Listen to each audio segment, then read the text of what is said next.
Bienvenue à Info TV Laval, nouvelle saison, deuxième épisode. Merci beaucoup à Amélie Paul de m'avoir remplacé la semaine dernière.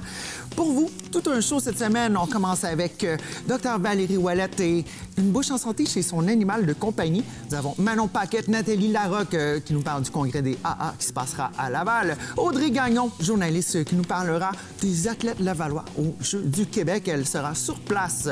Valérie Lépine, Stéphanie Pimparé, Sylvie Majot nous parlent de la table de la condition féminine. Joanne McMillan, regroupement Lavallois pour la réussite éducative, nous parle de ce qui s'est passé au niveau de la semaine de la réussite scolaire, ainsi que Caroline Lessard avec Alex Adou, comment améliorer son crédit, et Jean-Jacques Lapierre, son invité cette semaine, Marie Serette Mathieu. Alors, on est prêt? On y va? Nouvelle saison, ça détonne, on part.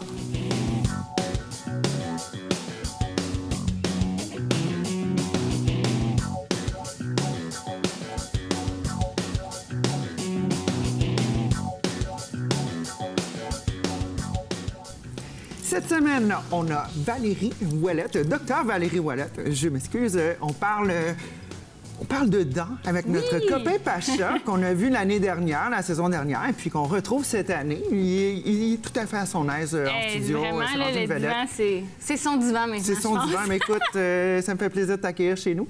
Alors, pourquoi c'est important, une bonne bouche en santé sur un animal? Oui, je voulais vraiment parler cette saison un peu de la dentition chez les animaux parce que c'est un des problèmes qu'on voit le plus souvent. Ça touche environ 80 des animaux âgés d'1 an. Donc, vraiment, là, c'est énorme. Puis, je dirais même les animaux âgés, ils en ont tous des problèmes dentaires. OK. Ça vient presque avec l'âge, l'avancement en âge. Surtout si on ne fait pas de prévention, là, ils ont vraiment beaucoup de problèmes dentaires, nos animaux de compagnie. Puis, on s'en rend pas toujours compte. Parce qu'ils vont pas nécessairement pleurer à tous les jours, crier à tous les jours. C'est un peu comme nous, si on a des petits élancements dentaires, bien, on peut être un peu plus irritable, on peut essayer de manger avec d'autres dents, mais ça peut passer inaperçu pour le propriétaire. Tant qu'on ne le partage pas sur Facebook, ça va bien. Donc, c'est pour ça que c'est important qu'on en prenne conscience, qu'on regarde les dents de nos animaux. Vu que ça touche beaucoup d'animaux, bien, c'est pour ça que je voulais en parler aujourd'hui de ce qu'on peut faire, puis un peu de la dentition de nos copains. Parfait. Et puis, comment est-ce qu'on peut faire à la maison, grosso modo, pour se partir? Parce qu'on s'entend que la brosse à dents, pour certains humains, c'est déjà un apprentissage ardu. Pour un animal de compagnie, ça l'est peut-être plus facile, je pense que c'est encore plus difficile de brosser les dents puis faire de la prévention dentaire chez les animaux de compagnie. Veut pas, eux, ils savent pas pourquoi est-ce qu'on fait ça. Ouais. Donc, il faut y aller super doucement. Avant de vous présenter un peu le brossage dentaire, je voulais vous présenter les dents des animaux. Comment ça fonctionne, parce que c'est un peu différent comparé à nous, les humains.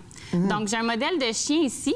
Le chien, il a en fait 28 dents quand ils sont jeunes. Donc, à 3-4 semaines, leurs dents vont pousser, ils vont en avoir 28 qui vont tomber. Un peu Toutes comme races confondues. Oui. Okay. C'est sûr qu'il peut y en manquer. Il y en a qui ne vont pas toutes les avoir. Là, surtout les petits chiens, des fois, il y a beaucoup d'encombrements, donc ils les ont pas toutes. Mais en théorie, oui, les 28 dents qui vont tomber. Puis ensuite, ils vont y en avoir 42 à l'âge adulte. Wow. Donc, c'est vraiment beaucoup plus de dents que nous, les humains, qui en ont, je pense, 32. Ouais. Donc, ils ont 42 dents vers l'âge de 6 mois. Ils vont toutes avoir leurs dents d'adulte. D'accord. Pour les chats, c'est un petit peu différent. Donc, pour Pacha, notre petit compagnon, on va regarder ça tantôt. Donc, Pacha, t'as volé ton dentier. Donc, eux vont naître, en fait, sans dents comme les humains, mais vers 3-4 semaines, ils vont en avoir 26 dents qui vont commencer à pousser. Wow. Ils vont les perdre eux aussi. Puis, à l'âge adulte, les chats, il y en ont 30, qui devraient tous être apparus à 6 mois, encore là, comme le chien. D'accord. Donc, pour le chien, ça fait beaucoup de dents à brosser.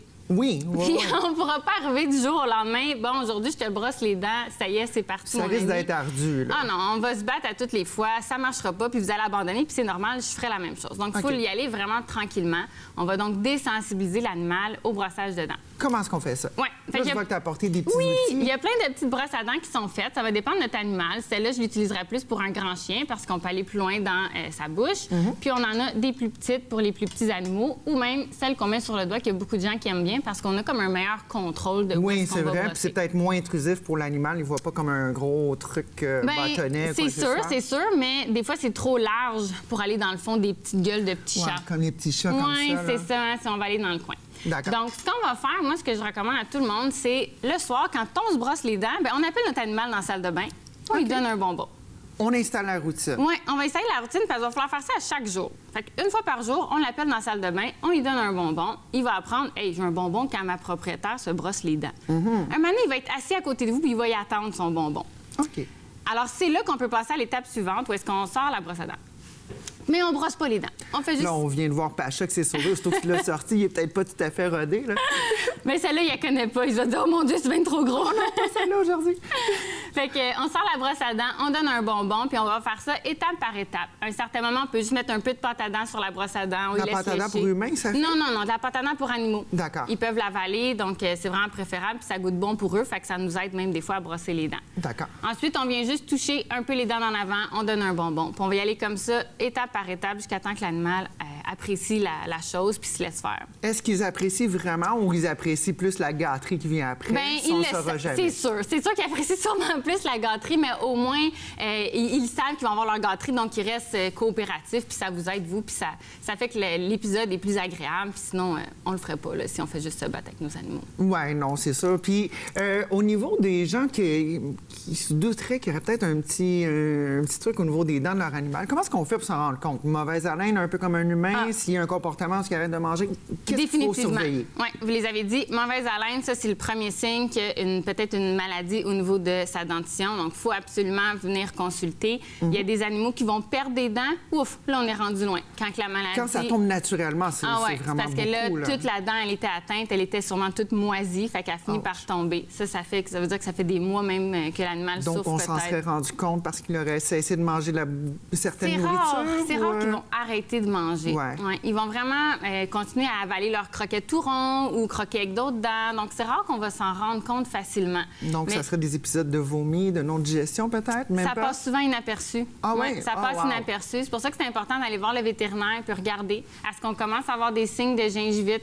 Donc, les petites lignes comme ça, rouges. c'en est un, ça. Si on peut montrer à la caméra. Typique, on a la gingivite, donc qui est toute la rougeur au niveau des dents. Ça, c'est causé par la plaque. C'est la plaque qui vient se coller sur la dent. Même chose qu'un humain. Plaque dentaire, là, il faut aller faire enlever ça chez le dentiste. Exactement. Donc, le détartrage, évidemment, c'est la façon la plus efficace d'enlever toute la plaque au niveau des dents. Mais c'est elle qui va venir se glisser entre la gencive et la dent, puis créer toute l'inflammation, puis la maladie parodontale qu'on appelle, où est-ce que là, les dents, boum, ils viennent toutes se détacher, puis ils tombent dans un gros morceau de tarte. Wow! Laisse-moi montrer à la caméra, juste parce que c'est quand même assez bien fait. Donc, on a ici le côté sain. Si notre animal est en santé, tout va bien.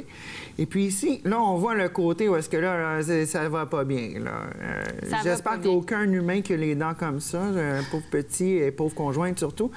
Mais voilà, donc... C'est vraiment c'est une infection, là. C'est pas comme un humain, il faut enlever la dent, il faut guérir. Ah oui, rendu là, il faut enlever la dent. Les dents, on ne peut plus les garder. Il y a d'autres conditions dentaires où est-ce que les dents, bien là, on pourrait les garder.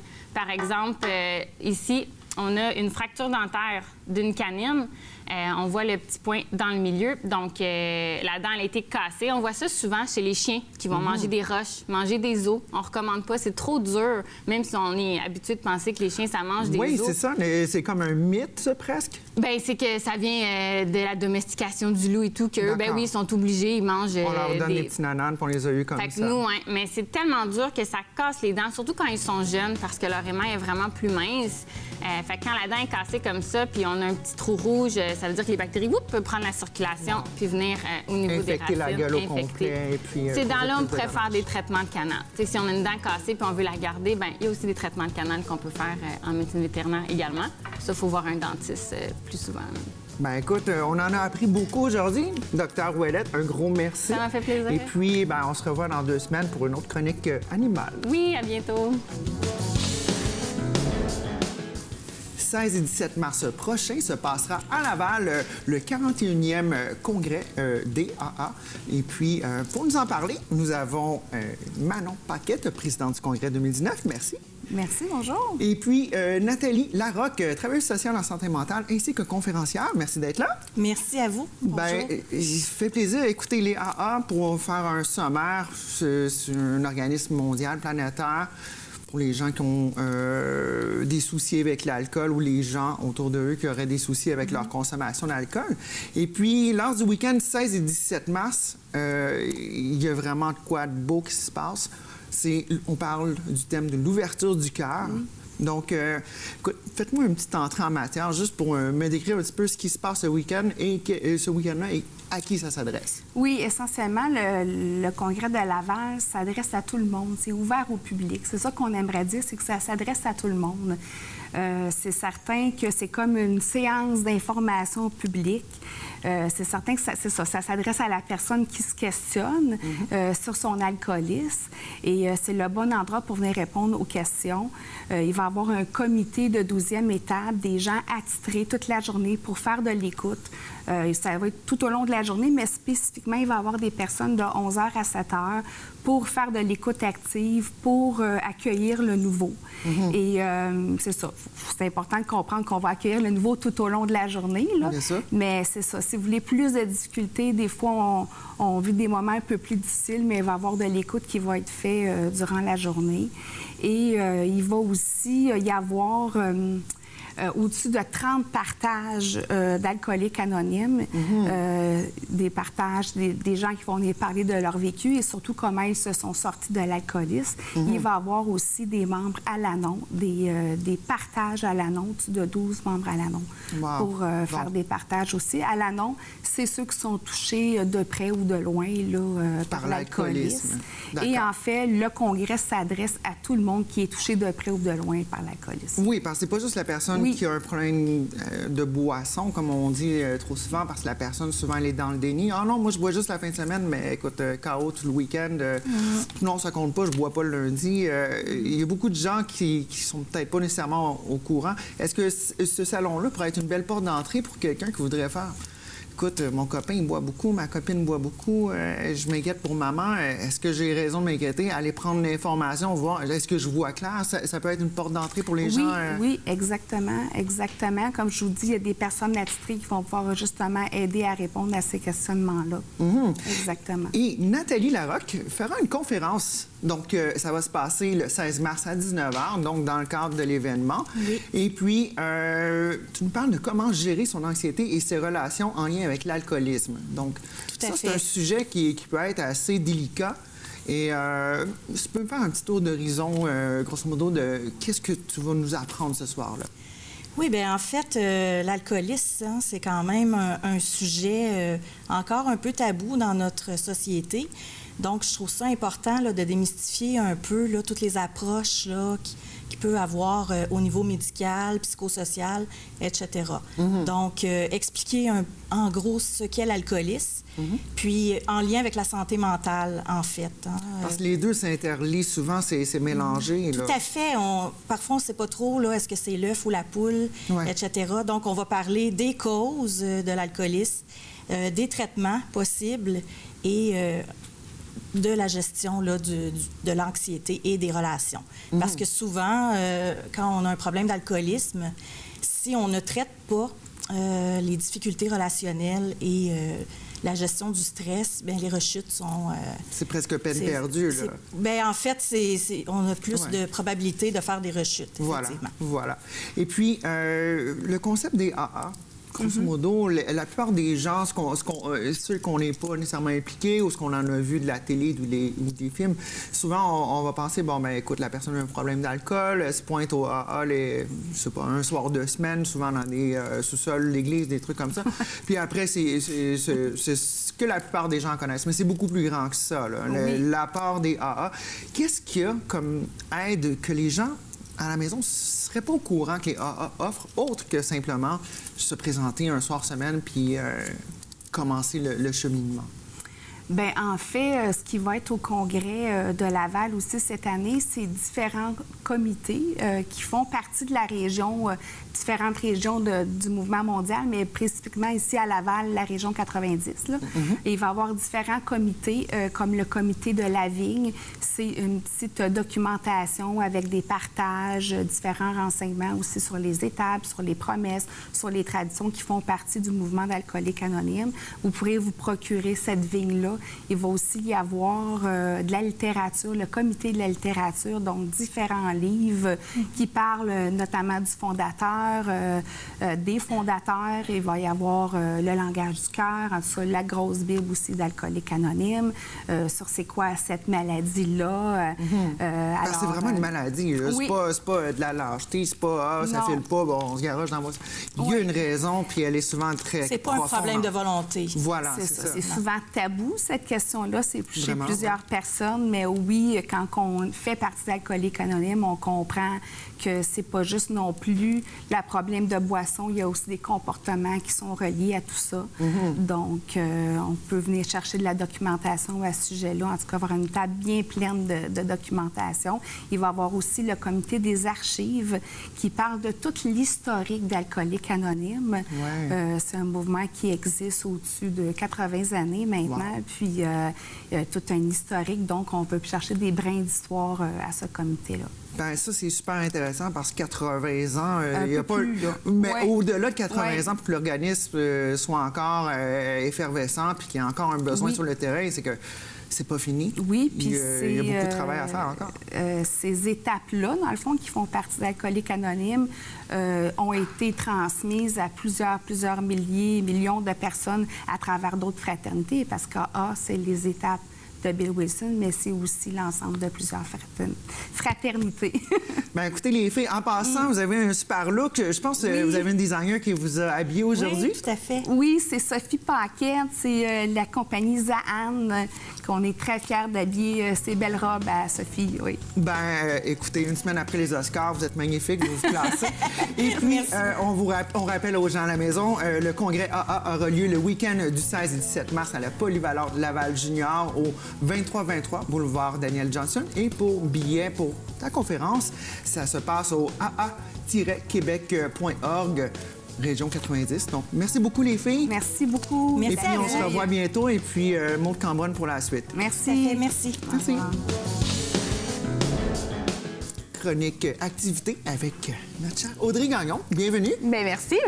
Alors, tu as quelque chose de spécial à nous parler aujourd'hui. Tu nous parles des Jeux du Québec. Oui, je ne sais pas si vous connaissez les Jeux du Québec, mais en fait, maintenant, c'est la 54e finale des Jeux du Québec qui se déroule présentement du 1er au 9 mars.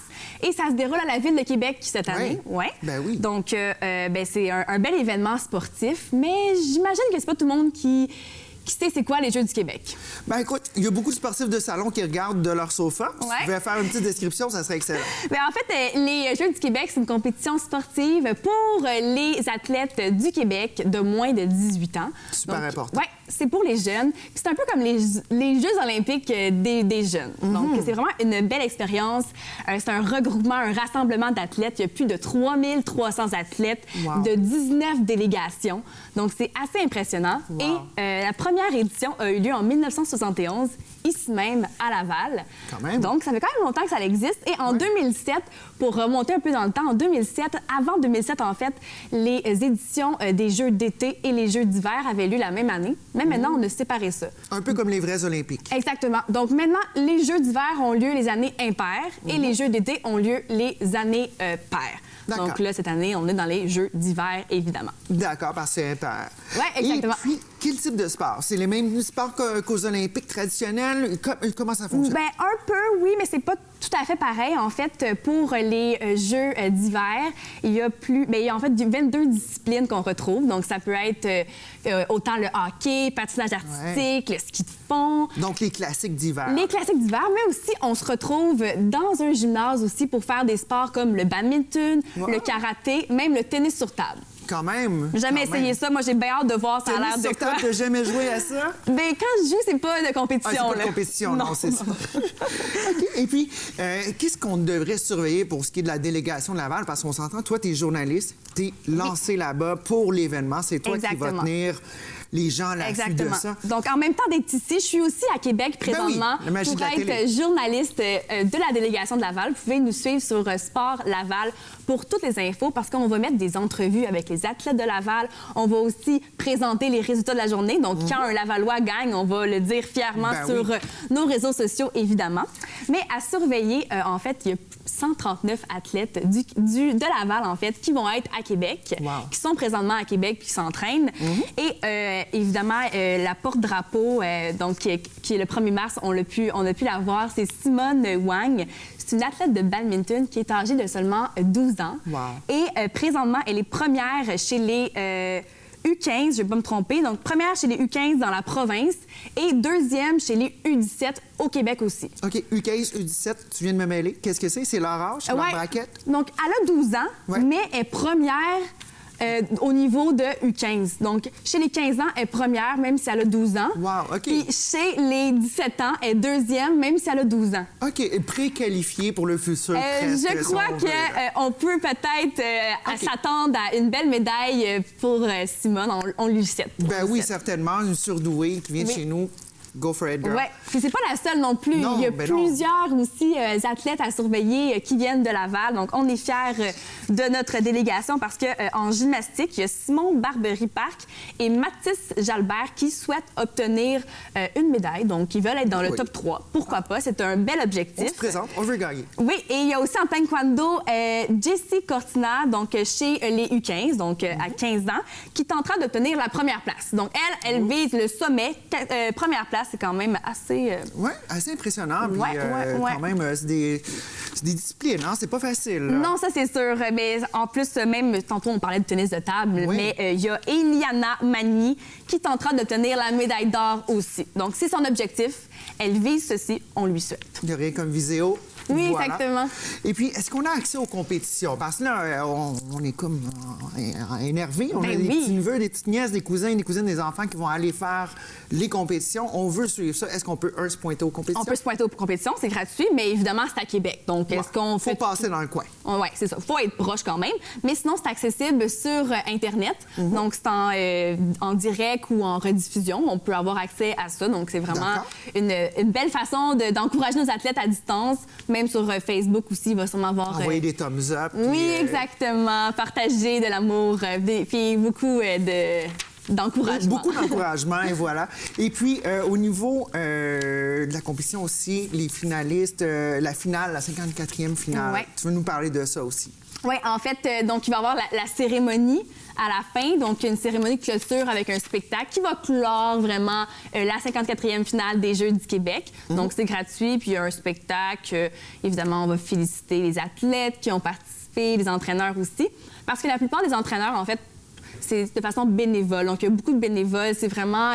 ça serait pas possible si tout le monde devrait être payé. Donc, il y a beaucoup de personnes qui font ça par amour, puis vraiment, c'est ça que, en fait, ça permet de... Par passion du sport, tout simplement. On veut que les gens bougent, on veut que les gens puissent accéder à éventuellement peut-être des carrières d'athlètes de classe mondiale. On leur souhaite, en fait, c'est ça, dans le fond. Habituellement, quand on passe par les Jeux du Québec, c'est un bon tremplin ensuite pour aller vers les Jeux du Canada et plus encore. Panaméricains, olympiques, Exactement. etc. Écoute, c'est vraiment super. Et puis, donc, on rappelle aux gens, s'ils veulent te suivre sur les plateformes pour voir ce qui va se passer. Tout à l'heure, tu as parlé de Sport Laval. C'est sur quelle plateforme exactement?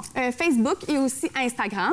Et je ne sais pas si tout le monde le sait, mais nous, Laval, on va accueillir les prochains Jeux d'été. Donc, les Jeux à l'été 2020.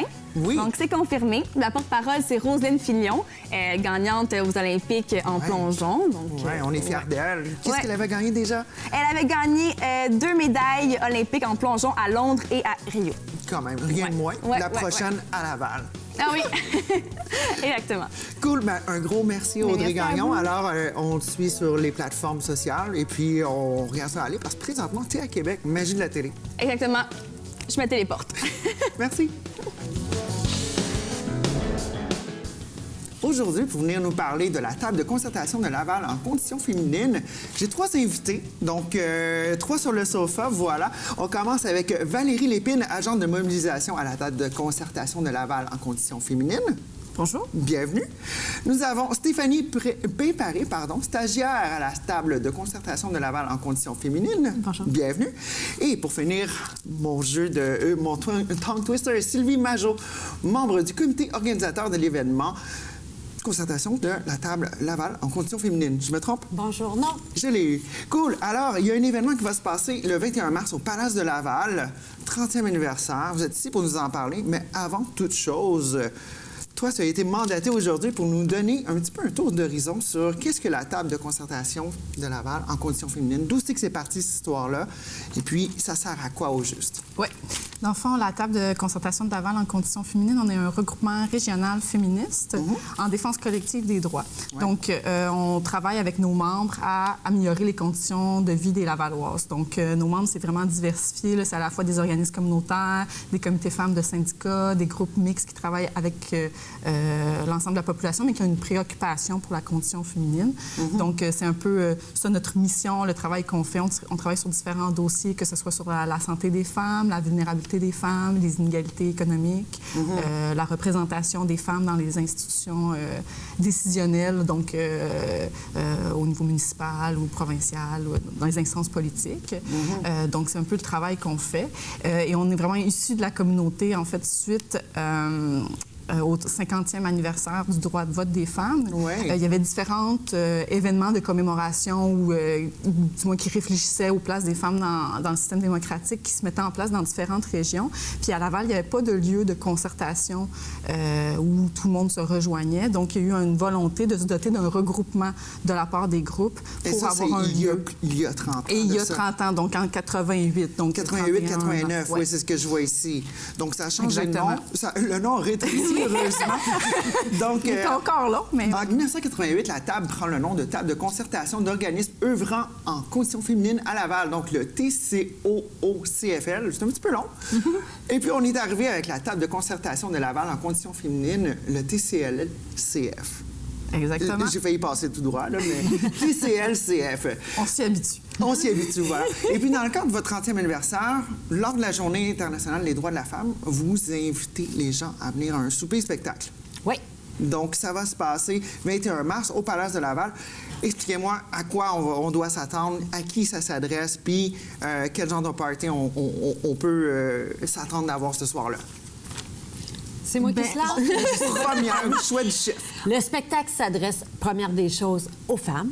Oui. C'est réellement réservé. La partie spectacle, souper-spectacle est réellement réservée aux femmes. Soirée de filles. Oui, c'est une soirée de filles, c'est un party de filles. Et on reçoit Tiffaine, qui est une écrivaine française, qui vient spécialement au Québec pour l'occasion, pour la table de concertation de Laval. Tiffaine reprend un peu les contes de filles qui ont bercé notre enfance, que ce soit Cendrillon, Blanche-Neige et compagnie. Et elle les a adoptés avec un aspect plus féministe. OK. Donc, Cendrillon, est-ce que se change en citrouille toujours à minuit ou... C'est à voir. C'est ce que nous verrons durant ce spectacle. OK. Et puis, vous avez autre chose qui va se passer, parce que c'est vraiment une soirée festive, là. Vous allez... Donnez-moi d'autres exemples de ce qu'on attend ce soir-là. Bien, en première partie, en fait, la partie qui est mixte, c'est un cocktail. Donc, on reçoit un peu des organismes des environs et tout ça. C'est ouvert vraiment grand public. Et dans cette portion-là, en fait, il va y avoir une exposition retraçant un petit peu l'historique de la table de concertation de Laval en conditions féminines. Il va y avoir également Erin Lee, qui est une musicienne, en fait, qui va jouer une violoniste aussi, peut-être violoniste-pianiste. Exact. Oui, je la connais bien, oui. Donc, il va aussi, en fait, c'est ça, se produire un spectacle également. Et on va avoir une toile faite en direct, c'est ça, merci, qui, elle, est faite par Nancy... Vincent. Nancy Vincent, voilà. Tu n'as pas compté de menterie, c'est non, c'est ça. Je voulais juste être sûre de pas me tromper dans les noms également. Et puis, écoutez, donc pour les gens qui voudraient avoir des billets, on va sur le site www.tclcf.qc.ca. Donc, grosso modo, là, vous avez plusieurs acteurs, la scène féminine lavalloise. Petite question comme ça, là, souvent les gens, on se rend pas compte. Là. On est en 2019, mais vous avez encore de la job à faire. On a encore de la job à faire, les filles. Là. Qu'est-ce que sur le terrain, vous voyez qui est criant d'actualité? Puis c'est comme, hey, il faut qu'on change ça. Bien, il y a encore plein de choses. Là. En 30 ans, on a fait des games, il en reste encore beaucoup à faire. On fait juste de penser à ce qui s'est passé dans la dernière année, bien, les 2 dernières années avec le MeToo. Ouais. On voit que la table a encore sa raison d'être. L'égalité, c'est pas vrai qu'elle est atteinte. On a encore beaucoup, beaucoup à faire. Dans les dernières années, avec toute l'austérité libérale qu'on a vécue, c'est les femmes qui ont été particulièrement attaquées par ça. Qu'on pense aux coupures en santé, c'est les femmes qui y travaillent, mais c'est aussi les femmes qui sont le plus... qui demandent le plus de soins de santé aussi. Donc, elles sont doublement pénalisées, autant au niveau du travail qu'autant au niveau de consommatrices de biens. Les garderies, c'est la même chose. C'est nos enfants, c'est nous, mais c'est les femmes qui sont là comme travailleuses aussi. Donc, c'était majoritairement... Les mesures ont été faites sur le dos des femmes. Donc, encore aujourd'hui, on a des batailles à gagner. Si on prend juste ce qui s'est passé avec Gilbert Rozon, 14 plaintes, on en retient une. Ça, c'est à suivre vraiment. C'est vraiment à suivre. Et en plus, il passe en cours le 8 mars. Ce qui est vraiment la Journée internationale des droits des femmes aussi. Wow. La même journée, c'est là des petits messages dans l'univers, des fois. Hein? Oui. OK. Et puis, vous autres, les filles sur le terrain, qu'est-ce que vous avez vu dans les médias, le day-to-day, là? Qu'est-ce qu'un élément c'est sûr que l'ensemble des groupes qui travaillent sur le terrain font face à plein de situations, que ce soit de la précarité économique ou différents enjeux. Mais je pense que quelque chose qui ressort beaucoup à Laval, c'est qu'on n'a pas de lieu d'hébergement pour les femmes qui sont en difficulté. On a des maisons d'hébergement pour des femmes qui sont victimes de violences conjugales, mais par exemple, une femme qui sera en situation d'itinérance, elle va devoir être référée à l'extérieur de la région parce qu'on n'a pas de ressources non mixtes. Seulement pour les femmes. Il y a des ressources pour les jeunes ou des ressources mixtes pour les personnes en situation d'itinérance, mais que pour les femmes où elles peuvent se sentir davantage en sécurité que dans un lieu mixte. On n'a pas de lieu à Laval. Il faut vraiment qu'elles sortent de la région, ce qui est vraiment déplorable. Puis on travaille actuellement avec un comité là, qui comprend plusieurs organismes communautaires à Laval pour essayer tranquillement de créer une ressource d'hébergement qui s'appellerait la Maison Marie-Marguerite. Donc, ça, c'est en cours, mais c'est un travail de longue haleine. Écoutez, M. le maire, vous êtes sûrement à l'écoute. C'est lancé. Écoutez, 21 mars, au Palace de Laval, un party de filles. Merci beaucoup. Merci de votre beau travail. Puis, écoutez, gang, on s'en va se faire une belle soirée. Avait lieu du 11 au 15 février dernier, les journées de la persévérance scolaire. Et aujourd'hui, j'ai Joanne McMillan du regroupement Lavallois pour la réussite éducative. Bonjour. Bonjour. Qui va venir nous parler de qu'est-ce qui s'est passé, qu'est-ce que ça a changé dans la vie de dizaines de milliers de jeunes étudiants et qu'est-ce qu'on espère changer dans la vie de dizaines de millions de jeunes Québécois au fil des années, peut-être. Bien, bienvenue sur l'émission. Merci. J'aimerais commencer avec quelques petites statistiques qui vont peut-être faire sursauter quelques personnes. Ça a été un sondage qui a été fait auprès d'une clientèle qui a soit décroché ou qui a raccroché, combinaison des deux.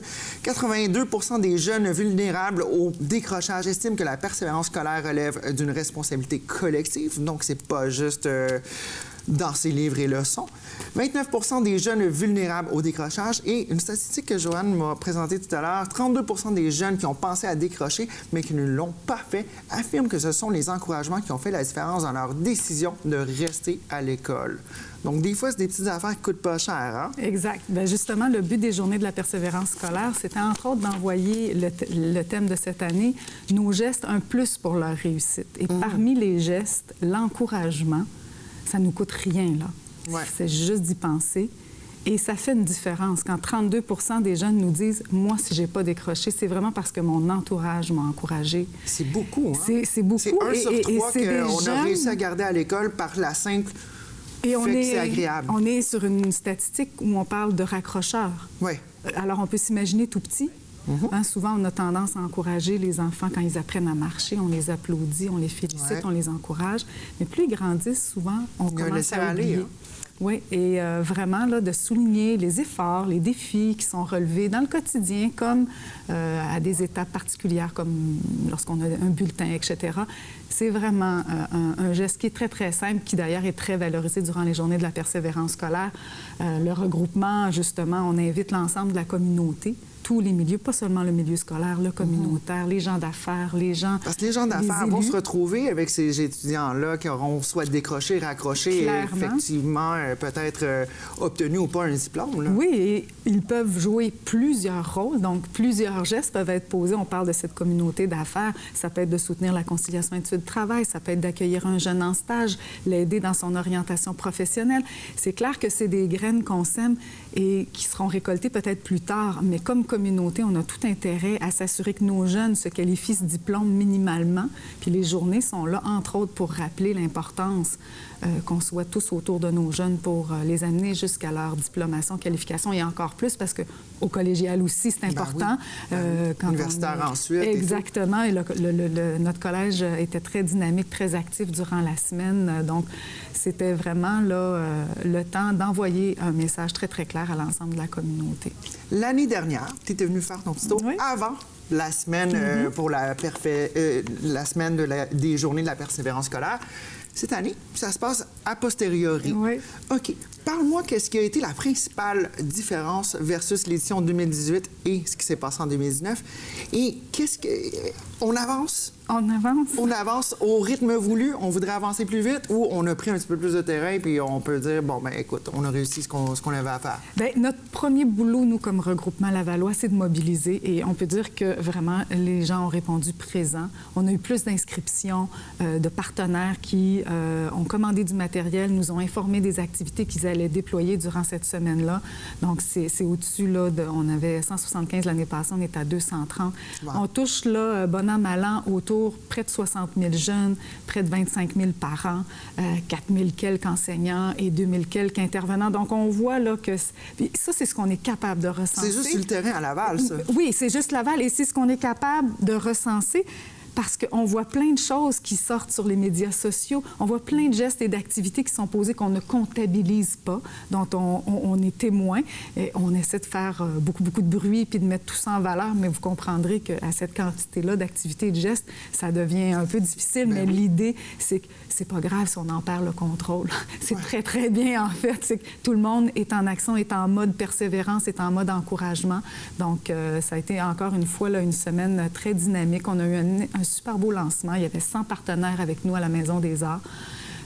On a interviewé des jeunes, on a des belles petites capsules vidéo, des jeunes, des tout-petits, des ados, des jeunes adultes et de nos partenaires aussi qui nous témoignent. C'était quoi les gestes ou les personnes qui ont marqué, qui ont aidé à leur réussite? On a même Monsieur le maire qui nous témoigne de qui sont les personnes dans leur vie qui ont fait une différence.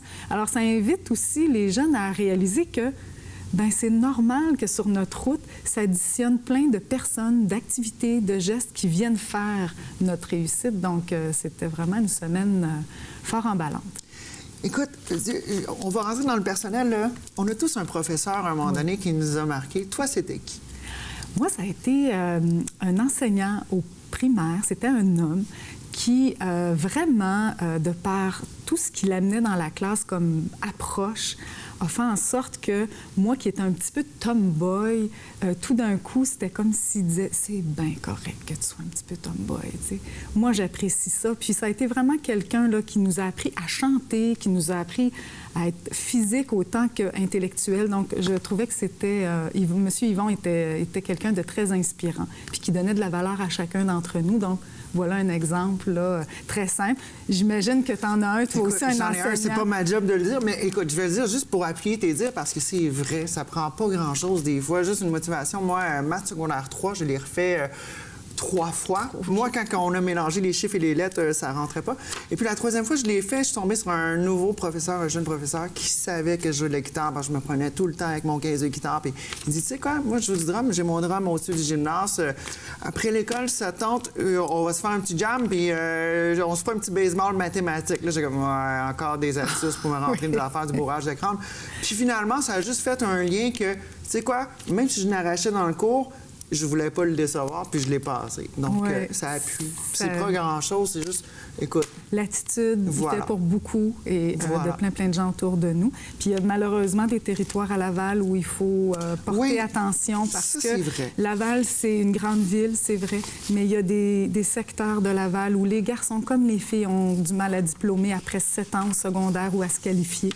Je regarde les statistiques. Écoutez, à la maison, c'est un petit peu difficile à voir, mais ce qui est en jaune, ce qui est en rouge, orange, ce qui est en rouge, vert... c'est plus difficile. C'est plus difficile. Ouais. Donc, c'est ça. Donc, on remarque qu'il y a beaucoup d'orange et puis beaucoup d'orange et de jaune. Et puis, ça va aussi, veux pas, avec la démographie de certains quartiers, certaines régions.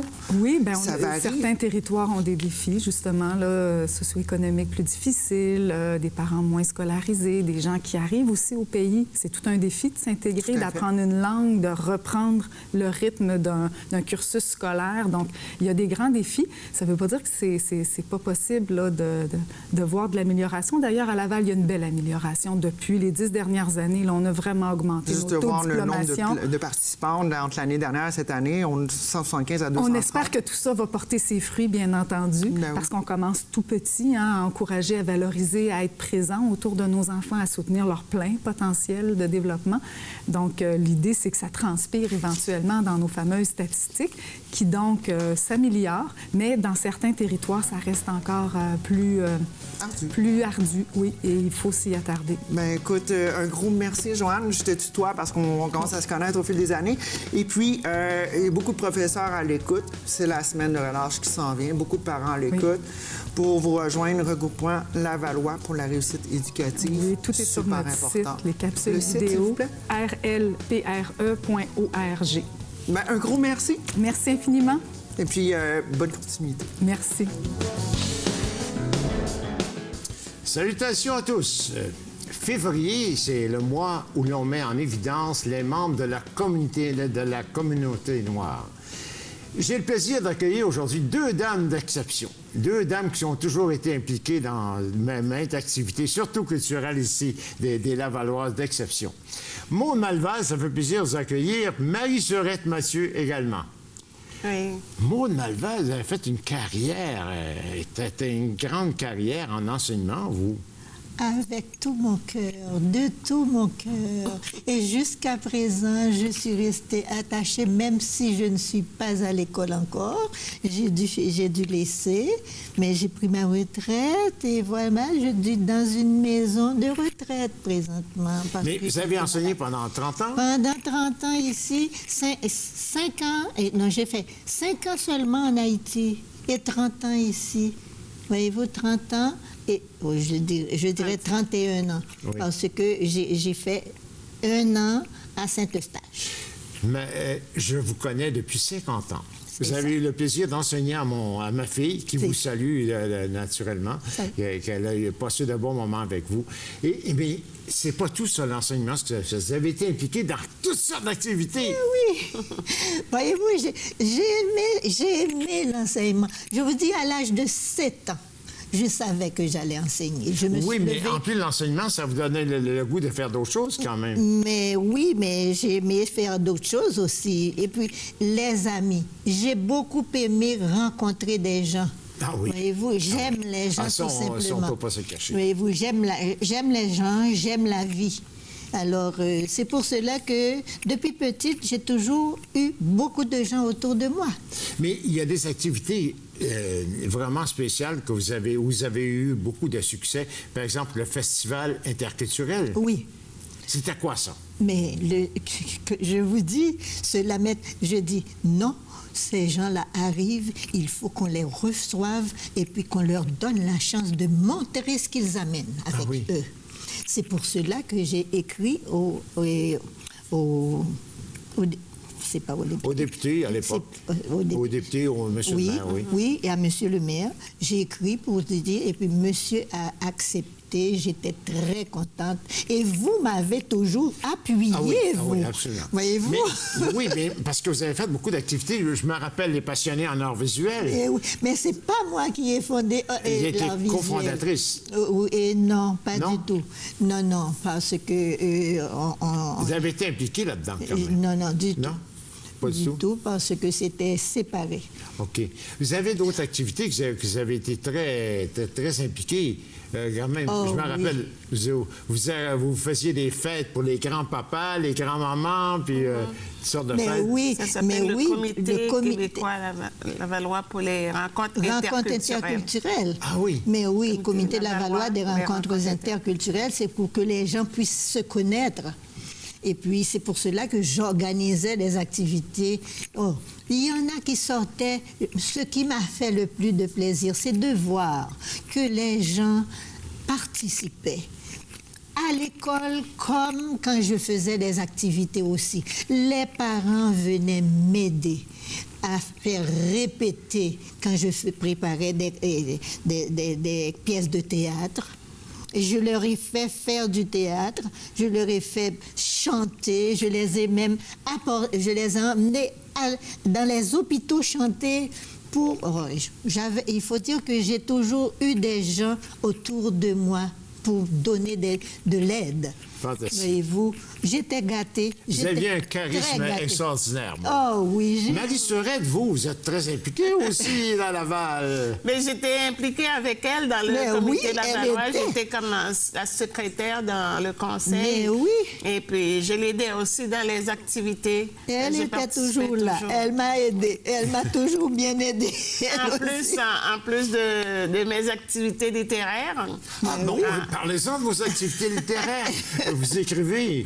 Mais j'écris, je viens d'écrire mon 12e livre. 12e livre? Mais quand même, vous êtes prolifique, madame. Oui, c'est ça. Oui. Et je vais être honorée à la soirée du 25 février à la Maison des Arts de Laval pour 50 ans de vie littéraire.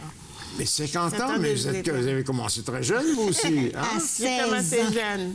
C'est à 16 ans. À 16 ans. À 16 ans, elle écrivait déjà. Son premier livre était sorti. Non, j'ai commencé à écrire, mais je ne l'ai pas publié à 16 ans. Tu n'avais pas publié à 16 ans? J'ai toujours pensé que tu avais publié ça à 16 ans. Mais alors, qu'est-ce qui vous incite à écrire, par exemple? Comment vous trouvez vos sujets? Est-ce que vous écrivez tous les jours, par exemple? Pas tous les jours. J'ai commencé par écrire des poèmes. Mon premier livre publié, c'était un recueil de poèmes. Alors, tout le monde un peu commence par ça. Après ça, je me suis lancée dans le roman. J'ai fait des romans jeunesse. Et mon dernier livre est une autobiographie. C'est plutôt autobiographique, ce livre-là, La force des lettres. Ça, c'était quelque chose à lire, hein? Mais oui, absolument. Oui. Dites-moi, comment les gens peuvent se procurer vos volumes? Je suppose qu'on communique avec vous sur Internet. Parce que des Marie Sorette, Mathieu, il n'y en a pas beaucoup. Il n'y en a pas beaucoup, mais si vous cherchez sur Internet, vous allez voir que je suis sur Wikipédia, je suis sur Facebook, et j'ai aussi un email que les gens peuvent communiquer avec moi pour avoir des livres. Alors là, on va vous honorer prochainement, le 25, un grand prix. Un grand prix. Maintenant, vous avez d'autres projets pour bientôt quand même. Oui, bien, je dois continuer à écrire. Maintenant, je fais partie je suis partie en France dernièrement. Parce que madame se permet des voyages. Mais oui, elle a été invitée, monsieur. Invitée? Oui, c'est le Parlement des écrivaines francophones qui a eu lieu à Orléans. Alors, je suis membre de ce Parlement-là. Vous êtes payé de Jeanne d'Arc. Oui, j'ai vu Jeanne d'Arc, j'ai fait une photo avec elle. Ah, mais fantastique. Mais écoutez, c'est quand même extraordinaire de voir deux jeunes dames comme vous, à un moment donné, encore très impliquées dans Laval sur le plan culturel. La communauté noire se doit d'être fière de vous autres. Vous savez, c'est le mois de la communauté noire. Je pense que vous faites honneur à cette communauté.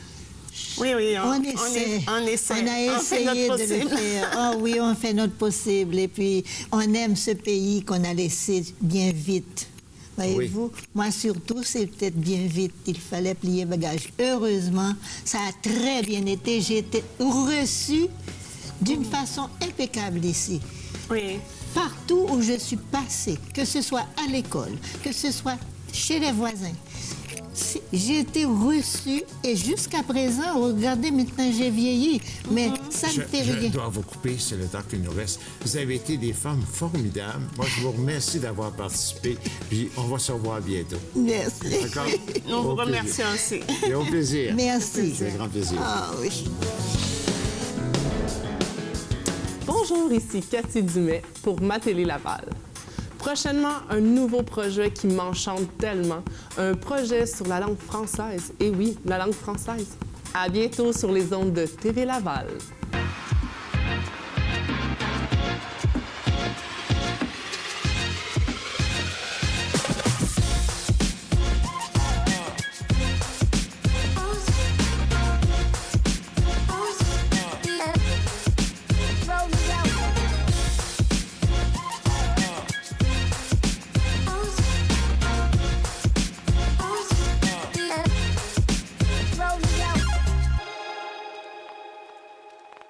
Bonjour, je m'appelle Florence Lefebvre-Gagnon et dès la fin mars prochain, sur les ondes de TV Laval, j'aurai le plaisir de co-animer une nouvelle émission sur la langue française. C'est un rendez-vous à ne pas manquer. À bientôt. On est avec Alex Adou des courtiers immobiliers Remax. Bonjour Alex. Bonjour. Ça va bien? Ça va bien toi? Oui, merci de venir à notre chronique immobilier. Aujourd'hui, on va traiter de 2 sujets. Le premier, c'est de savoir c'est quoi le prix demandé d'une propriété. Est-ce que c'est le bon prix? Parce que on sait que quand on se recherche une propriété, un condo, on veut un coup de cœur. Mais quand on a un coup de cœur, des fois, on est prêt à payer peut-être un petit peu plus. Un petit peu trop cher. Que on ce est que un ça petit peu vaut. émotif. Ouais. C'est ça, exactement. On est un peu émotif. Fait qu'il faut faire attention à ça. Fait que comment savoir si le prix demandé est le bon prix? Bien, dans un premier temps, moi, ce que je vous conseille, c'est faites les comparables dans le coin, s'il vous plaît. Tombez pas juste en amour avec la propriété, parce que des fois, on peut, comme tu dis, on peut la payer trop cher. Puis dans 5 ans, quand on va se ramasser pour la refinancer pour la vente, c'est là qu'on va se faire jouer des tours. Fait qu'important, en tant que courtier immobilier, je dois vous dire, faites vos comparables vendus avec votre courtier immobilier. C'est l'affaire la plus importante. Parce que c'est ça que les courtiers font, eux, quand ils viennent. C'est bien ça, effectivement. Quand je suis vendeur et je veux vendre ma propriété et qu'un courtier arrive et me propose un prix, pour proposer le prix, c'est ce que vous faites. Vous faites des comparables. C'est bien ça. On se fie tout le temps sur les comparables vendus dans notre logiciel.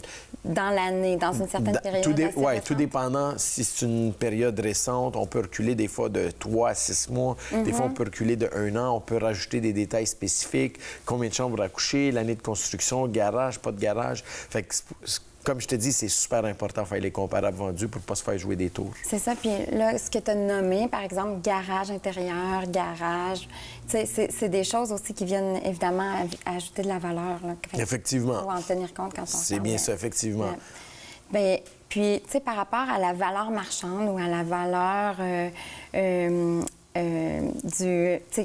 sur laquelle on paie des taxes. Est-ce que maintenant... La valeur municipale. La valeur municipale, merci. C'est bien ça. Est-ce que ça, c'est encore un indicatif ou est-ce qu'on peut se fier à ça? Bien, on peut se fier à ça. C'est comme un indicatif parmi tant d'autres. Il y a beaucoup de clients qu'on a en ce moment, ils regardent l'évaluation municipale, puis ils se fient, ils essayent de se baser sur un prix.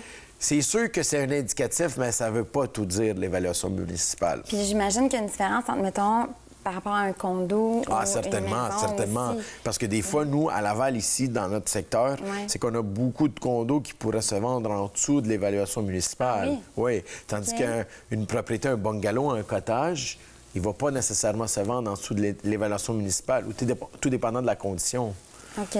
Donc, pour évaluer la valeur, c'est vraiment le comparatif. C'est ça la meilleure façon. C'est bien ça, effectivement. OK. Autre chose par rapport à quand on veut acheter une propriété, mais il faut s'assurer d'avoir les fonds, d'avoir la capacité de certainement, payer. certainement. Fait que ça, c'est un exercice qu'on devrait faire avant de commencer à chercher. C'est bien ça, effectivement. Super important.